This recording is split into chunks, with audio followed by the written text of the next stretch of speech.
Assalomu alaykum barchaga. Bugun bitta xolodilnik tuzatish jarayonini ko'rsatamiz. Bizga yetib kelgan xolodilnik bu. No Frost Avalon xolodilnigi. Kameralik. Tepa qismi xolodilniyatsiya. Pastki qismi morozilka. Sababi sovutmayapti. Utechka bor. Hozir utechkani ko'rsatamiz qisqaligini. Katta ehtimol bilan utechka mana shu yerda. Ko'rib turgan bo'lsangiz, o'sha turba chirigan, hozir endi sekin chiqarib ko'ramiz. Ichidan qo'yib yuborgan.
Paykalar qilib oldik, hozir endi damlab tekshirib olamiz.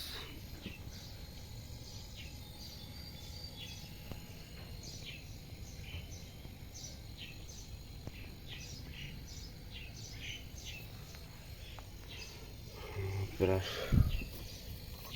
15 bar berib tekshirib olamiz utechkaga.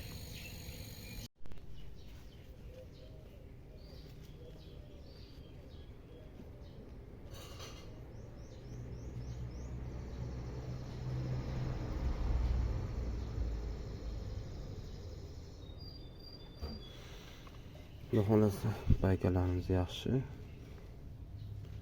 Qayerda utechka yo'q.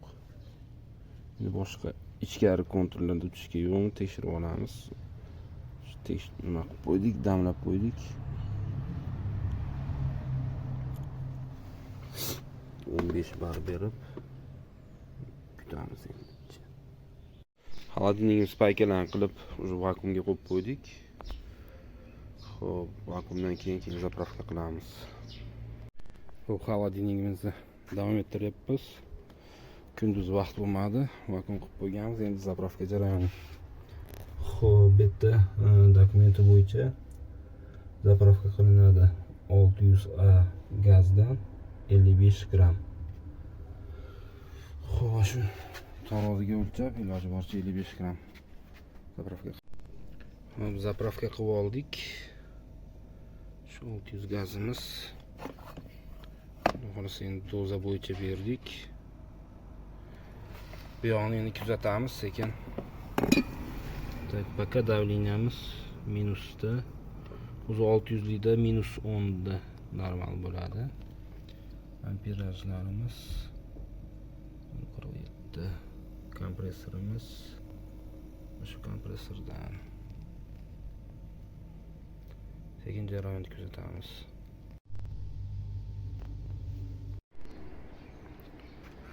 Xolodilnikimiz remont tugadi. Xudo xolasa ishlashlari zo'r. Bu yoqda ham уже minus ko'rsatyapti. Nimamizni topolmadim, o'lchab ko'rsatyapti. Deb o'ylayman uchun rahmat, sog' bo'linglar.